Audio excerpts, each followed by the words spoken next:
Plan ছাড়াই চলে গেলাম দাদাই বাড়িতে। আজকে কোনো যাওয়ার প্ল্যানই ছিল না, ভেবেছিলাম কদিন পরে যাবো, বাট টোটো পাঠিয়ে বলে দিল আজকেই আসতে হবে।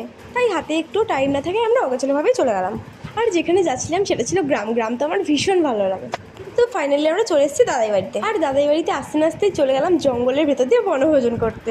আর যেখানে গেছিলাম সেই জায়গাটাও বেশ সুন্দর ছিল, চারিদিকে খালি পাট শাক আর পাট শাক, পুরো সবুজ হয়ে রয়েছে, দেখো কতটা সুন্দর লাগছে দেখতে। আর ওই দেখো চোর চলে এসেছে শশা চুরি করে, আসলে ওটাই আমার দাদাই ছিল। সুপারি পাতা নিচে বিছিয়ে আমাদের বনভোজনটা শুরু হয়েছে। আর বনভোজন করে আমরা চলে গেলাম লিচু চুরি করতে।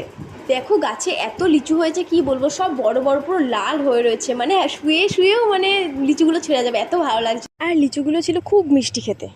তারপরে ইভিনিংয়ে দই খেয়ে আমরা আবার বেরিয়ে গেছি জমিতে। আর দেখো এদিকে দাদাইদের জমিতে কত ঝিঙে হয়েছে, নিচে শশা, কত কিছু হয়েছে, কি সুন্দর লাগছে দেখতে, মানে এত ভালো লাগছে কি বলবো তোমাদের। তোমরা ভিডিওটা দেখতেই পাবে বড় ব্লগে। আর চারপাশে কত শাক, লাউ শাক, কুমড়ো শাক, শশা, কত কিছু, আর এদিকে কত কচি কচি পাট শাক, কি ভালো লাগছে। তো ভিডিওটা ভালো লাগলে